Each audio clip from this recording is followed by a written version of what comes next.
తెలంగాణ అధ్యక్ష, ఈరోజు మొట్టమొదటిసారిగా నూతన మండలి సమావేశ మందిరంలో ఒక ఉద్యమకారుడిగా నా ప్రస్థానం మొదలుపెట్టి ఈరోజు కాంగ్రెస్ పార్టీ ప్రతినిధిగా ఇక్కడ పాల్గొనడం అనేది ఒక అదృష్టంగా భావిస్తున్నా. మీరు ఈ భవనాన్ని కొత్త భవనంగా మార్చడానికి మీరు పడ్డ శ్రమ, ఈరోజు మేమందరం కూడా సభ్యులం ఇక్కడ అందరం కూడా నూతన సభలో కూర్చోవడానికి మీరు సహకరించినందుకు మీకు ప్రత్యేక కృతజ్ఞతలు. ముఖ్యంగా మీరు కూడా ఉద్యమ కాలంలో ఏ విధంగా ఉద్యమానికి సహకరించింది అనేది మేము అంత ప్రత్యక్షంగా ఆ రోజు జేఏసీలో ఉన్న క్రమంలో చూసిన పరిస్థితి. ఇక్కడ ఉన్న మిత్రులందరూ కూడా చాలామంది ఉద్యమ సహచరులే. వాళ్ళందరితో కలిసి సభను షేర్ చేసుకోవడం చాలా సంతోషంగా ఉంది. నాకు ఈ అవకాశం ఇచ్చిన మేడం సోనియా గాంధీ గారికి, రేవంత్ రెడ్డి గారికి నా ప్రత్యేక కృతజ్ఞతలు. మా పిసిసి అధ్యక్షుల వారికి ఈ సమావేశానికి సంబంధించిన అంశం వచ్చినప్పుడు ఈ ప్రభుత్వం చేస్తున్న ప్రజారంజక పాలనకు నిలువుటద్దంగా గవర్నర్ గారి ప్రసంగం ఉన్నది అధ్యక్ష. కానీ ఈరోజు ప్రతిపక్ష పార్టీకి సంబంధించిన మిత్రులు నిన్న సభలో వ్యవహరించిన తీరు కానీ, లేదంటే సహజంగా వీళ్ళు సభలో అనుసరిస్తున్న తీరు కొంత ఆక్షేపణీయంగా కనిపించిన పరిస్థితి.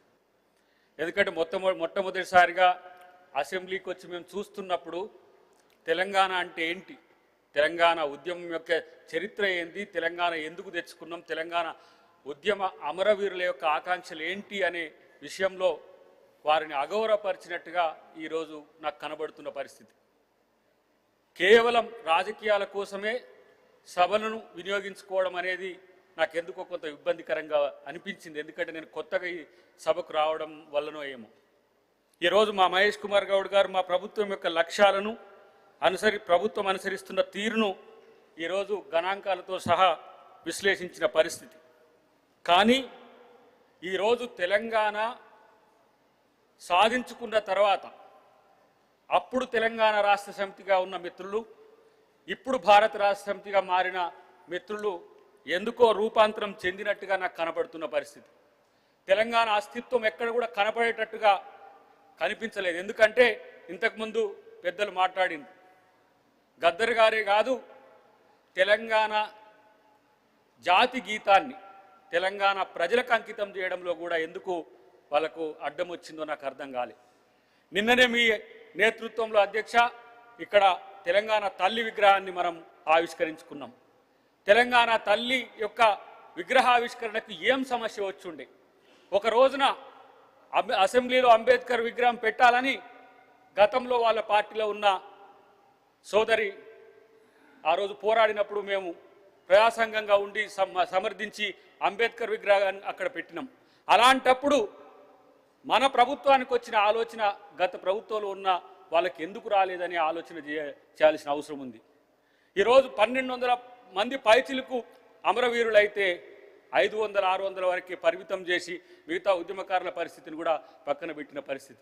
ఈ మధ్య కాలంలోనే ముఖ్యమంత్రి గారి ఆదేశం మేరకు అధ్యక్ష మన పొన్నం ప్రభాకర్ గారి నేతృత్వంలో కోదండరామ్ గారు మేము కలిసి ఉద్యమంలో పాల్గొన్న గత 69 ఉద్యమంలో 2001 ఉద్యమంలో 96 ఉద్యమంలో 2009 తర్వాత వచ్చిన ఉద్యమంలో ఎవరెవరు పాల్గొన్నారో వాళ్ళందరి వివరాలు సేకరించి ఉద్యమకారులకు గుర్తింపుతో పాటు వాళ్ళకి ఏ విధంగా సహకరించాలనేది మేనిఫెస్టోలో పెట్టిన అంశాలను కూడా ప్రస్తావన తీసుకొచ్చిన అధ్యక్ష. కానీ ఎందుకు మరి గత ప్రభుత్వానికి ఈ యొక్క అంశాలు గుర్తుకు రాలేదు నాకు ఇంకా అర్థం కాలేదు.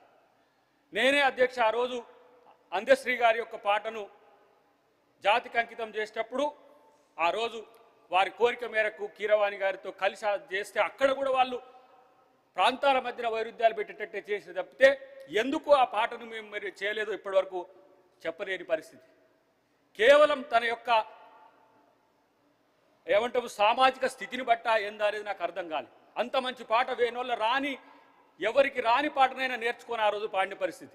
మరి తెలంగాణ ఉద్యమ పార్టీ అంటారు, ఎందుకో వాళ్ళకి అది అర్థం కాలేదు అధ్యక్ష. భారత రాష్ట్ర సమితి అని చెప్పి పేరు మార్చుకొని తెలంగాణ అస్తిత్వాన్ని వాళ్ళ పార్టీ నుంచి తీసేసుకున్న వాళ్ళు ఇలా తెలంగాణ గురించి మాట్లాడుతున్నారు అధ్యక్ష. కృష్ణా గోదావరి జలాల మీద మాట్లాడుతున్నారు అధ్యక్ష. 10 సంవత్సరాల పాటు కృష్ణా నీటిని పూర్తి స్థాయిలో ఏ విధంగా నిర్లక్ష్యం చేసిండ్రో చరిత్ర చెప్తున్న వాస్తవం. ఇలా గోదావరి నీటి మీద కట్టిన కాళేశ్వరం ప్రాజెక్టు లక్షల కోట్ల రూపాయలు పెట్టిన ప్రాజెక్టు ఈరోజు చుక్క నీరు కూడా రాకుంటే కనీసం ప్రస్తావన కూడా దేని ప్రతిపక్ష నాయకుడు ఈరోజు మనకు ఉండడం దుర్మార్గం అధ్యక్ష. ఎందుకు ఈ పరిస్థితి వచ్చింది? ప్రతిపక్ష నాయకుడు లేకుండా అక్కడ ఏ విధంగా వాళ్ళు గొడవ చేస్తున్నారో చూస్తున్నాం అధ్యక్ష. రాజకీయం చేసుకోవచ్చు కానీ ఈరోజు ఒక పద్ధతి ప్రకారం అబద్ధాలను ప్రచారం చేస్తారు. కాళేశ్వరం అంటే ఎవరో కూల్చిందని చెప్పి ప్రచారం చేస్తారు.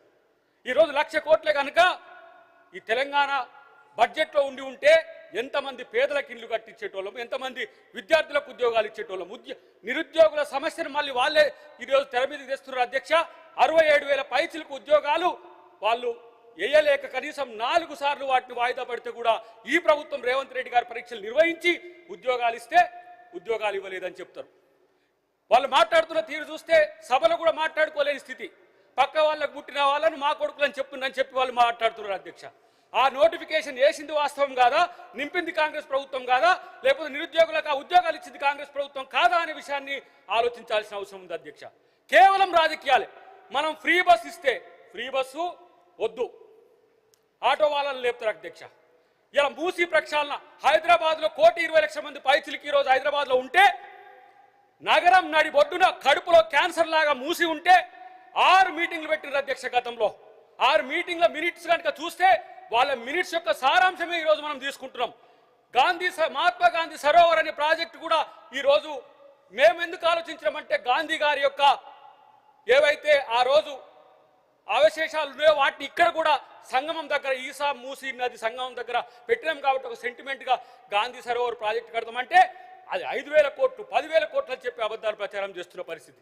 ఈరోజు దానివల్ల మల్టిపుల్గా ఏ విధంగా మనకు ఉపయోగం ఉందో ముఖ్యమంత్రి గారు మొన్న ప్రైవేట్ ఒక మీటింగ్లో పూర్తి స్థాయిలో చెప్పిన అంశం కూడా వాళ్ళకి తెలుసు అధ్యక్ష. కేవలం గుడ్డిగా వ్యతిరేకించడం. ఇలా 200 యూనిట్లు ఇస్తున్న వాట వాళ్ళకు 6 గ్యారెంటీలో రాదు. 500కు గ్యాస్ బండ ఇచ్చే అంశం వాళ్ళకు గుర్తు రాదు. కేవలం ప్రతి దాన్ని అబద్ధం ప్రచారం చేయడం. ఇలా రైతు రుణమాఫీ చేసినాం. 20,000 కోట్ల పైచిలకు రైతు రుణమాఫీ చేస్తే రైతు రుణమాఫీ లేదు అంటారు. 19,000 కోట్ల పైచిలకి రైతు భరోసా ఇస్తే రైతు భరోసా ఇవ్వలేదని చెప్తారు. ఇలా సబ్సిడీ ఇస్తున్నాం, మేము సబ్సిడీ కాదు సన్న బియ్యానికి సంబంధించి మేము బోనస్ ఇస్తున్నామంటే ఇవ్వట్లేరంటారు. ఈ దేశంలో కాదు ప్రపంచంలో సన్న బియ్యం ఇచ్చిన ఒకే ఒక్క ప్రభుత్వం తెలంగాణ ప్రభుత్వం, అది రేవంత్ రెడ్డి గారి ప్రభుత్వం. మిత్రులారా, ఆ బియ్యం గతంలో ముక్కబట్టిన బియ్యం కనీసం తినడానికి కాదు, పశువులు కూడా తినడానికి ఇబ్బంది పడ్డ బియ్యాన్ని ఈరోజు సన్న బియ్యంగా ఒక సామాన్యుడు గ్రామం నుంచి వచ్చిన యువకుడు ఈరోజు ముఖ్యమంత్రి అయి పేదల యొక్క కన్నీళ్లు దుర్చడానికి, పేదల యొక్క ఆకలిని తీర్చడానికి ప్రయత్నం చేస్తే మెచ్చుకోకపోగా సన్న బియ్యంలో అక్రమాలు జరిగినాయని చెప్తారు. ఇలా రేషన్ కార్డు అధ్యక్ష, నేను గతంలో రాష్ట్రంలో తిరిగేటప్పుడు ఆయా ప్రాంతాల్లో పోయేటప్పుడు రేషన్ కార్డు 10 సంవత్సరాల కాలంలో పెళ్లిళ్ళైన వాళ్ళకు రేషన్ కార్డులు, దాంట్లో కొత్త సభ్యులను చేర్చుకోవడానికి కూడా వాళ్ళకి ఇష్టం లేకుండా రేషన్ కార్డులు ఇవ్వలేదు, మేము ఇచ్చినామని అంటారు. ఎంతమంది ఇలా లబ్ధి పొందుతారో ఒక్కసారి గ్రామాల్లో తెలిస్తే మీకు అర్థమైంది అధ్యక్ష. 4 లక్షల పైచిలకి కొత్త ఇండ్లు వచ్చి దాదాపు 3 లక్షల పైచిలకి ఇండ్లు ఈరోజు ఇలా నిర్మాణ స్థాయి ఉన్నాయి. ఇదే మా మంత్రి గారు 5,000 కోట్ల పైచిలకి ఈరోజు అలొకేషన్స్ కూడా చేసిండ్రు. ప్రతిరోజు నిజాన్ని అబద్ధం చేయడానికి 100 మార్ఫింగ్లు చేస్తున్నారు తప్పితే వాస్తవాన్ని అంగీకరించడానికి సిద్ధంగా లేరు. నేను అంటున్న రైతు సమాజమే, మీ సమాజం రైతు భరోసా ఇవ్వట్లేదని చెప్పి ఈరోజు ప్రచారం చేస్తున్నారు కదా, దానికి కారణం ఎవరు? 8 లక్షల కోట్ల అప్పు నా తెలంగాణ చేసుకోవడానికి ఏమి చేసిండ్రని మీరు 8 లక్షల కోట్ల అప్పు చేసిండ్రు. ఇలా దాదాపు నేను అనుకుంటున్నా 24 లక్షల కోట్ల పైచిలకు బడ్జెట్ ఇక్కడ ప్రవేశపెట్టిండ్రు ఈ 2 సభల్లో. 24 లక్షల కోట్ల బడ్జెట్ ఒక తీరైతే ఈ రోజు కార్పొరేషన్ల పేరు మీద ఇబ్బడి ముబ్బడిగా ఎఫ్ఆర్బిఎం పరిధిని దాటి కూడా ఈ రోజు పూర్తి స్థాయిలో 8 లక్షల కోట్ల అప్పు చేసి 52,000 కోట్ల పైచిలకు ఇలా ఈఎంఐల రూపంలో, వడ్డీల రూపంలో ఇలా ప్రభుత్వం కట్టాల్సి వస్తున్నది. మళ్ళీ పక్కకు పోతారు, మీకు 2,500 రూపాయలు ఎందుకు ఇస్తలేరని మహిళలు ఈ రోజు రెచ్చగొట్టే ప్రయత్నం చేస్తారు. ఇస్తాం డెఫినెట్ గా, 2,500 కాదు, సందర్భం వస్తే తులం బంగారం అనే అంశం కూడా ప్రభుత్వం ఆలోచిస్తుంది. కానీ మీరు చేసిన ఆర్థిక విధ్వంసం ఏంటో ఒకసారి ఆత్మ పరిశీలన చేసుకోవాలని గత ప్రభుత్వంలో ఉన్న మిత్రుడు పెద్దలు నేను అడుగుతున్నా. తెలంగాణ అంటే ఎప్పుడైనా ఉందా అధ్యక్ష? మీకు ఒక 30-40 సంవత్సరాలు 40 సంవత్సరాల పైచిలకు రాజకీయ చరిత్ర ఉంది. తెలంగాణలో కక్షలు, కార్పణ్యాలు, ఇలాంటి వ్యతిరేక భావనలు ఉన్న రాజకీయాలు ఎప్పుడు లేవు. జానారెడ్డి గారు ఒకరోజు ప్రతిపక్ష నేత అయితే ఆనాటి ముఖ్యమంత్రి గారితో ఎట్లా ఉన్నాడో మీకు తెలుసు, ఉత్తమ్ కుమార్ రెడ్డి గారు ఎట్లా ఉన్నారో తెలుసు. కానీ ఈరోజు అధికార పక్షమైన ప్రతిపక్షమైన బీఆర్ఎస్ పార్టీకి శత్రు పక్షమైన పరిస్థితి ఉన్నది. ప్రజల పక్షాన పొట్లాడవలసిన మీరు ఇలా ఒక రోజున మీరు అధికార పక్షంలో ఉన్నారు. ఆ రోజు మేము విజ్ఞప్తులు చేసినాం, వినతులు చేసినాం, అవసరమైతే డిమాండ్లు చేసినాం, నిరసనలు చేసినాం. కానీ మీరు అక్కసుతో ఉన్న పరిస్థితి. ఇంతకుముందు మా పిసిసి గారు అన్న దాంట్లో తప్పేముంది? ఈగల్ టీంకు మీ లీడర్లు దొరుకుతున్నారంటే ఆత్మపరిశీలన చేసుకోండి. ఎందుకు ఒక స్టేట్మెంట్ మా నాయకుడు కాదు అని చెప్పి మీ పార్టీ నుంచి రాలే. ఇక్కడ మీరు అబ్జెక్షన్ చెప్తున్నారు. ఇలా పోలీసులతో ఈగల్ టీంను తప్పుపడుతున్న పరిస్థితి ఉన్నది. ఈరోజు ఎఫ్ఐఆర్ను తప్పుపడుతున్న పరిస్థితి ఉన్నది. ఇదా తెలంగాణ కోరుకున్నది? ఏ పల్లెలకు నా నియోజకవర్గంలో, నా పాత నియోజకవర్గంలో తుంగతుర్తిలో అధ్యక్ష, నేను ఒక పోలీస్ ఆఫీసర్కు ఫోన్ చేసి వాళ్ళని వదిలిపెట్టమంటే సార్ వాళ్ళు ఏం చేసిరో తెలుసా మీకు అని అన్నారు. ఇవాళ నా తెలంగాణ జాతి డ్రగ్స్ తీసుకోవాల్సిన దుస్థితికి వచ్చిందా? ఇలా తెలంగాణ అస్తిత్వం మొత్తం ఎటువైపు డ్రగ్స్ వైపు పోతున్న పరిస్థితి ఉన్నది. ఇలా ఏంటి నష్టం ఏంటి అధ్యక్ష? నేను అడుగుతా. డ్రగ్స్ టెస్ట్ పెట్టుకొని వచ్చిన తర్వాత డ్రగ్స్ తీసుకున్నానికి ఏ పార్టీ కూడా టికెట్ కూడా ఇవ్వాల్సిన అవసరం లేదని నేను ఒక సామాన్యుడిగా, ఒక ప్రజా ఉద్యమకారుడిగా నేను అడుగుతున్నా అధ్యక్ష. ఏ రోజైనా సరే వాళ్ళు వైట్ ఛాలెంజ్ అని గతంలో ముఖ్యమంత్రి గారు ఇక్కడనే అమరవీర స్తూపం దగ్గర తీసుకుంటే ఆ రోజు బీజేపీలో ఉన్న ఒక మిత్రుడు ఒప్పుకున్నాడు, ఇప్పుడు వాళ్ళ పార్టీలో ఉన్న ఒక మిత్రుడు కూడా ఒప్పుకున్నాడు. కానీ వాళ్ళు మాత్రం కోపంగా ఉన్నారు. ఈ రోజు కూడా వాళ్ళకు ఎందుకు ఆ కోపం?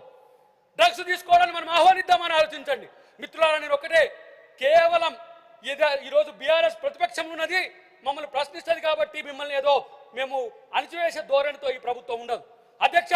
ఇదే బీఆర్ఎస్ ప్రభుత్వం. మేము ఉద్యమకారణమై తెలిసినా కూడా శ్రీకాంతాచారి ఆత్మహత్య చేసుకున్న రోజు మురళీ ముదిరాజ్ ఆత్మహత్య చేసుకుంటే పరామర్శకు పోతే మా మీద కేసులు పెట్టి జైల్లో పెట్టిన చరిత్ర అధ్యక్ష. గత ప్రభుత్వం ఏది కూడా ఆ పరిస్థితి లేదు. రాజశేఖర రెడ్డి గారు కానీ లేకపోతే గతంలో ఉన్న ముఖ్యమంత్రులు ఎవరు కూడా లేదు. మా మీద ఇంత కక్ష ఎందుకు ఉంది? కానీ మిమ్మల్ని ప్రేమించే గుణం రేవంత్ రెడ్డి గారికి ఉన్నది గుర్తుపెట్టుకోండి. ఇలా మాట్లాడితే